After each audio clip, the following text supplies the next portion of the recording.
여러분 반갑습니다. 정치라이브 박영식입니다. 오늘도 밤 10시에 여지없이 여러분들을 기다리고 있었습니다. 오늘 화요일이죠?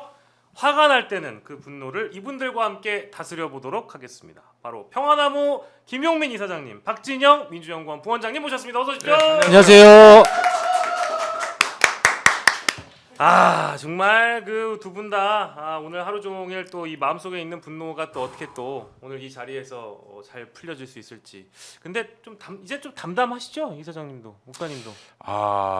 좀 신나지가 않아요. 신나지는 않으시고. 예, 네. 그동안은 뭐 어디서 받은 글 중에 이제 네. 엄선해서 네. 시청자 여러분들께 들려드릴 만한 내용으로 모아가지고 전해드릴 때 어떤 그런 희열과 보람이 있었는데 네. 지금은 모든 받은 글이 다 쓰레기인 것 같아서. 지금 상황에서는. 네, 그래서 이제 오늘 나와서 뭔 말씀을 드려야 되나, 노래라도 불러야 되나, 뭐 하여튼 네. 별 생각이 다 드네요. 이따 같이 기도나 하시죠, 그러면. 기도까지. 네. 기도는 유료 서비스인데. 제가 그러면 나중에 김용민 TV에 아니, 슈퍼챗 던지겠습니다. 네. 밭 하지 말고 우리 김 목사님이 줌 해서 만드세요. 김 목사님 줌 이거 만드세요. 그 오늘 이제 저 아는 분은 그런 말씀도 하시더라고요. 기존에 있었던 받은 글이 워낙에 다 뭐 웰메이드라기 보기에는 상상력이 너무 풍부한 받은 글이 많다 그런 보니까. 것도 있고 예컨대 네. 정치적 목적이 있는 어떤 정파에 속한 사람들이 예. 마치 받은 글이라고는 하지만은 지가 창작한 글을 뿌리는 경우도 있어요. 받은 글이란 타이틀을 달아서. 그러니까요. 예. 그래서 이제 제 아는 분은 예. 낙관을 담아, 예. 희망을 담아, 나의 행복 회로를 다 담은 받은 글을 만들어서 이걸 어디서 마치 받은 것처럼 다 유포를 하겠다는 거예요. 그렇지. 그럼 즐거워지지. 그러면 이제 사람들이 다 행복 회로 돌리지 않겠다는 거예요. 네. 네. 저도 그래서 그것도 괜찮은 아이디어다. 그것도 좋고요. 저는 분노를 토해내니까 네. 그나마 좀 스트레스가 풀리더라고요. 아. 제가 어제 오늘 한 3가지 정도의 분노의 지점들을 이야기를 했습니다. 네. 첫 번째는 국무위원 전원을 탄핵하는 안이 있더라도 예. 마은혁 헌법재판관을 임명해야 된다. 아. 라는 이야기를 했고요. 두 번째는 8대0 인용 안 나오면은 헌법재판소 해체하라. 이야기를 했고요. 예. 세 번째, 사과도 하지 않고 부끄러움도 모르는 한덕수는 이완용의 재판이다. 이야기를 제가 하루 내내 하고 다녔거든요. 와. 하고 나니까 좀 제가 좀 속이 좀 풀리더라고요. 아니 근데 1번, 2번, 3번에 대다수 국민들이 지금 아마 동의하실 것 같아요. 네. 특히 이제 방금 말씀해 주셨던 뭐 대목 중에는 저는 그 첫 번째 국무위원 다 권한 대행에 대행하면 어떠냐. 맞습니다. 아니 헌법을 따르지 않으면 권한 대행에 대행이 와도 대행 할아버지가 와도 탄핵하는 게 맞다. 그게 이제 원칙이다. 사실은 사건 초기, 내란 초기 때 그 회의에 참석했던 모든 사람들을 국무위원회에서 제척시키는 탄핵을 했었어야 했다라는 좀 아쉬운 점을 이야기하고 싶습니다. 맞습니다. 그런 사람들이 다 헌재에 가가지고 그때 무슨 역할을 했는지에 대해서 물론 검찰에서 자료를 주질 않으니 실체적 진실을 파악하는 게 어렵긴 해도 예. 그래도 내란 세력으로부터 이제 이 국가 시스템이 예. 그 일종의 어떤 격리되는, 배제되는, 그 제척되는 예. 그런 효과를 노릴 수 있었고 그러면은 내란 수습이 훨씬 더 용이해지지 않을까 싶은데 지금 보니까 오늘 모든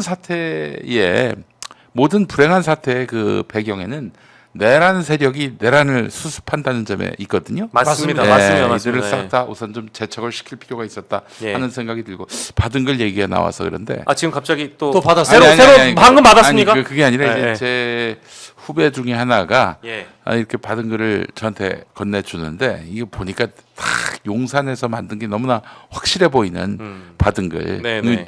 받은 글이 아니라 지들이 만든 글이지. 만든 글. 예, 네. 그래서 야 앞으로 용산에서 보내는 글은 받은 글이라고 하지 말고 싼 글. 싼 글.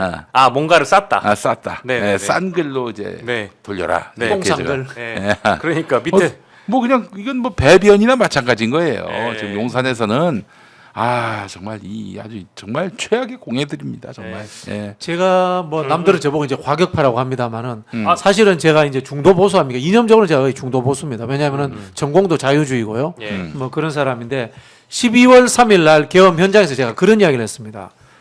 국회의장이 여야 양당 대표 모아서 계엄 해제하고 난 이후에 네. 기자회견을 했으면 좋겠다. 음. 내란 주범 윤석열을 대한민국 군대와 경찰은 체포하라. 라고 했으면 어땠을까? 그 이야기를 제가 그 당시에 떠들었거든요. 그러니까 국회의장이. 사람들이, 네, 그러니까 사람들이 황당무계하다 그런 이야기를 하더라고요. 근데 사실은 한번 생각해 보세요. 모든 집행권을 갖고 있는 대통령이라는 자가 내란의 주범이면은 예. 그 집행권을 뺏어야죠. 그걸 뺏을 수 있는 게 대통령 밑에 있는 순번대로의 똘마니들이 뺏는 것이 아니라 다른 대의기관인 국회의장이 물론 비법적인 상황입니다만은 저는 헌법적으로는 대의민주주의의 장이기 때문에 네. 가능하다고 봅니다. 예. 모든 군대와 경찰은 윤석열을 체포하라 했더라면은 예. 그 현장에서 내란이 종식되고 새로운 공화국이 열리지 않았을까. 예. 이런 황당무계한 상상도 해봅니다. 그때 당시에는 그런 게 뭔가 현실감 없게 받아들여지는 분들도 덜어 있었겠지만 노정면 의원이 비슷한 이야기를 했죠. 저도 그 얘기를 하려고 그랬어요. 노정면 의원이 초기에 그런 얘기를 하기도 했었고 그렇죠. 지금 네. 이제 우리 평론가님 말씀 들어보니까 속이 뻥 뚫리네요. 네. 진작에 그랬어야 되는데 네. 지금에 와서 생각해 보면 지금 그렇게 하고 싶을 정도예요. 맞아요. 지금 상황이 좀 이렇게 되다 보니까 그런 생각을 하기가 그런 말씀을 드리기가 어려운데 듣고 나니까 굉장히 속 시원하네요. 그 우리가 생각하는 게 있어요. 혁명도 있고 쿠데타도 있단 말이에요. 예. 혁명은 우리 좋은 거라고 받아들인단 말이에요. 쿠데타는 나쁜 거라고 받아들인단 말이에요. 네. 근데 이 둘 다 알고 보면 비법적 상황이에요. 그렇지. 하나는 불법적 상황이고 하나는 비법적 상황이야. 이게 참 애매한 거야. 근데 우리 헌법이라는 것이 국민의 시민권을 보장을 하고 국민이 주인이라는 것에 네. 어떤 식이든지 간에 정체를 만들면 되는 거잖아요. 정치 체제를. 그렇다면 중간에 그런 상황이 있을 수도 있는 거 아니에요? 이런 생각을 해보는 거예요. 네네. 참 저는 이런 뭐랄까 이제 제가 박지원 평론가님 되게 좋아하는 이유가 항상 뭔가 어려울 때 해법을 주시고 그렇지. 그리고 항상 그 정치인은 상상력이라고 하지 않으셨습니까? 그 상상력을 충분히 동원해서 현실 가능하게 만드는 그런 해법들을 많이 주시는 것 같아서 저는 뭐 이게 과격분자라는 표현에 저는 동의하지 않습니다. 해법이 아니라 네네. 공부를 많이 한 겁니다. 알겠습니다. 저 대한민국 10대 지식인입니다. 알겠습니다. 요즘은 10대 지식인. 요즘은 제가 뭐 저가형 유시민, 보급형 유시민으로 불립니다만은 네. 저도 나름대로 정치학 전공자로서 한 2, 30년 공부한 사람입니다. 너무 무엇보다도 우리 박진영 그 부원장님의 전공은 지역균형 발전이에요. 정말 지역균형 발전이 너무나 시급한 때입니다. 그 전에 부산의 어떤 그 기관사 출신의 어떤 분이 지하철을 탔는데 네. 지하철 그 객실에 네네네. 한 15분이 있었는데 그 중에 돈 내고 탄 사람이 2명밖에 없다. 그 고령화가 노령화가 아주 지금 부산 같은 제2의 수도도 급속해지고 있다.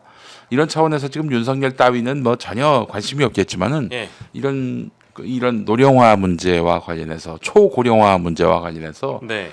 대안을 가진 세력이 집권을 해야지. 그렇지 않으면 정말 지방의 굴지의 대도시도 다 무너지게 생겼어요. 뭐 이런 것뿐만 아니라 당장 지금 엄청난 화재 전국의 산불 맞아요. 이것도 이 정권은 그런 수습할 능력이 없고요. 와 세상에 20m 깊이의 싱크홀이 또 발생했는데도 불구하고 뭐 오세훈이는 남태령 가가지고 지금 헛소리를 하고 그러고 있어요. 심지어 그 싱크홀도 한 달 전에 서울시에 민원이 있었다는 거예요. 근데 그걸 지나쳤다라는 거 아닙니까? 지나쳤다는 얘기죠. 야 역시 그 싱크홀 여기 지하수가 빠져가지고 발생한 싱크홀 아니겠습니까? 오세이돈이란 말이 여름에만 필요한 게 아니에요. 사계절 다 오세이돈에 이런. 제가 이제 그 노컷뉴스 단독 보고, 그러니까 이제 서울시에 민원이 한 달 전에 들어왔었다는 뉴스 보고, 오세훈 시장은 서울시장 하면서 건바이건으로 참 어려운 상황들, 본인 스스로 자초한 어려움도 있지만, 이런 거를 보면서 재난과 이렇게 맞물려서 본인이 해명이가 참 어려운 사건 사고들이 많이 터지는 건 맞는 것 같다. 근데 참 안타까운 게 안타까운 게 오세훈이가 4번이나 서울시장이 됐어요. 선거에서 선거 4번에 당선이 됐단 말이죠. 제목을 그러네요. 예. 하여튼 오세훈이가 후보로 나올 때마다 됐는데 왜 오세훈이를 찍으시는지 불행의 근원인 오세훈인데 제가 얘기 나온 김에 서두 부분이니까 헌재에 대해서 요즘 답답한 마음을 토론하는 분들이 있는데 저희가 왜 선고가 지연되고 있는지 그 얘기 하려고 그랬습니다. 그 얘기하고는 상관이 없지만 그래요? 헌재가 반란의 기운이 감도는 동네예요. 반란이요? 예. 왜 그러냐면은 옛날 거기에 이제 제동이라고 하잖아요. 종로구 제동. 제동이죠. 제동이 왜 제동인가? 이 수양대군이 그 이제 단종을 몰아내면서 그 충신들을 그냥 다 학살을 했잖아요. 학살한 곳이 그 동네야. 워낙 피바다가 되다 보니까 그걸 이제 피를 덮기 위해서 재를 갖다 덮었는데 그래서 제동이 된 거예요.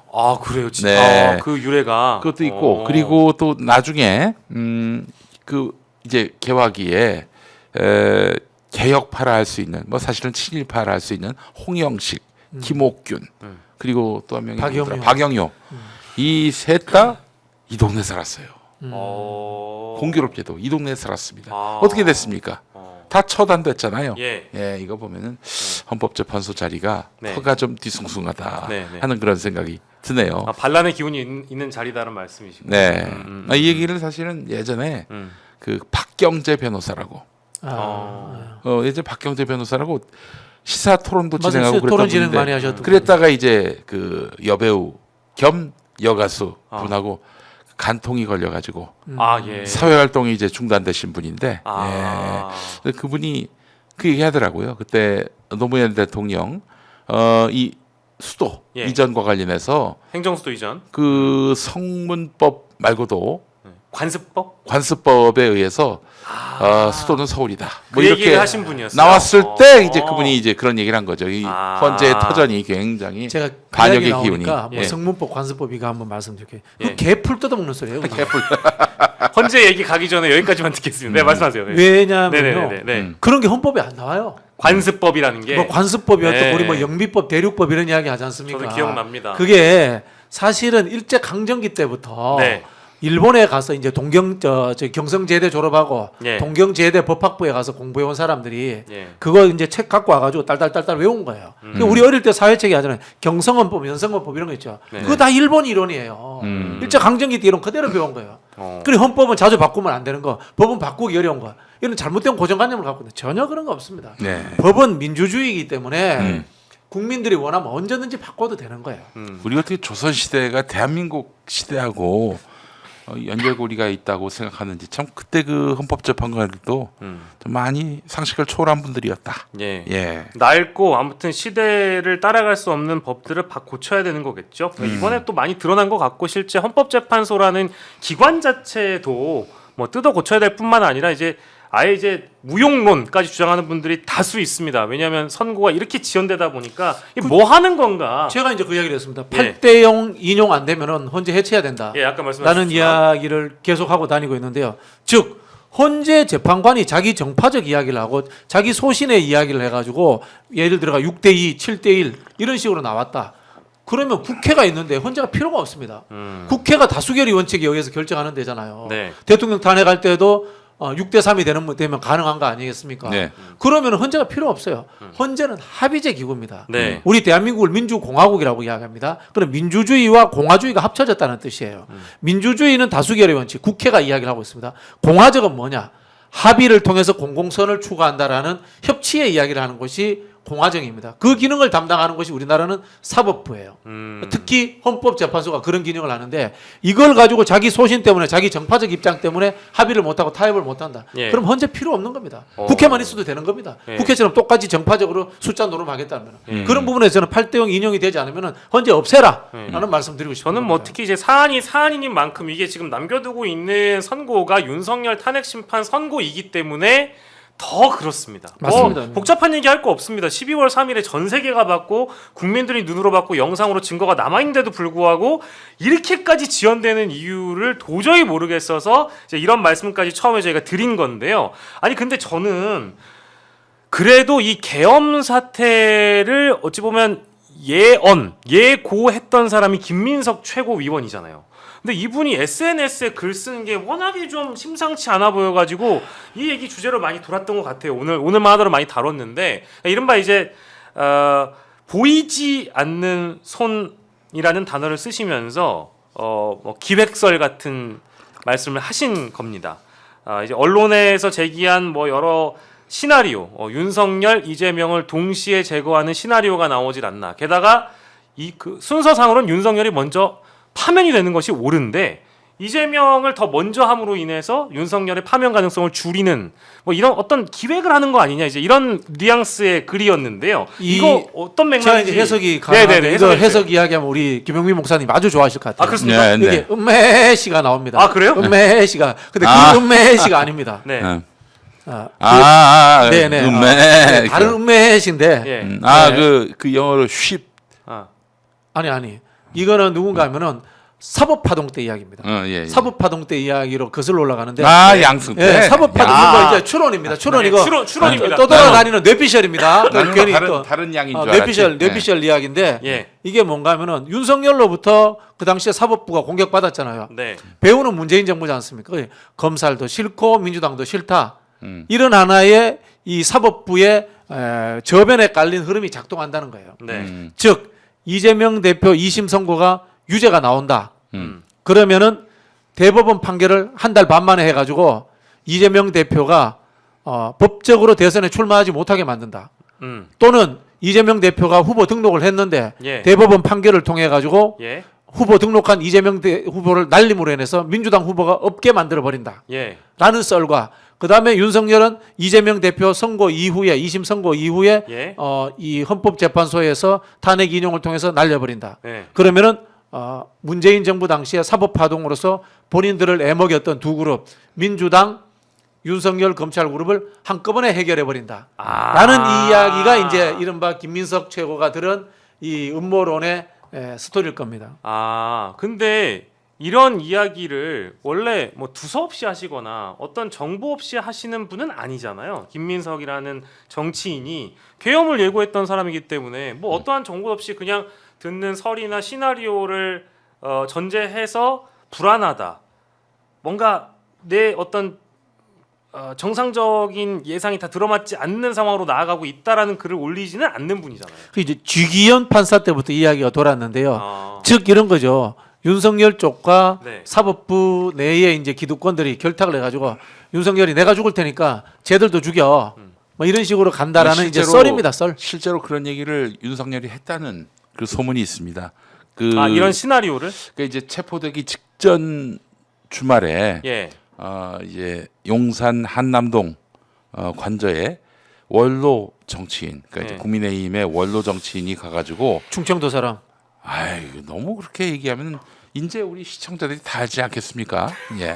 원통해라. 예. 그래서 그 양반한테 그 자기 좀 하소연도 하면서 네. 내가 돌아오면은 예. 당신을 총리시켜주겠다. 근데 그 말을 들은 사람이 10명이라는 거야. 10명이 예, 들었다고요? 10명이 들었다는 거야. 이게 똑같은 설이긴 얘기를. 합니다만. 예, 예, 예. 네. 그러면서 했던 얘기가 내가 이재명이를 안고 죽겠다. 이런 얘기를 했다는 거야. 윤석열이가. 그 원로 정치인한테. 네, 네. 예. 네. 그런 얘기를 했다는 거죠. 예. 그 얘기가 많이 있어요. 신용환 교수님도 어디서 그 얘기를 듣고 방송에서 많이 말씀하시대요. 오마이뉴스에서. 예. 예. 근데 그렇게 되면은 윤석열에게 그 다음은 뭐예요? 이게 어디까지 가정입니다. 사면. 자기 후계자로 김문수를 찍었다는 얘기도 있어요. 네. 어쨌든 제일 현실 가능한 방법은 윤석열이 투옥이 돼 있다고 하더라도 사면을 받는 거니까. 그리고 사실은 그 자기도 네. 뭐 결국 기각이나 각하로 나오기는 어렵지 않겠나 이렇게 추정하고 있다고 합니다. 네.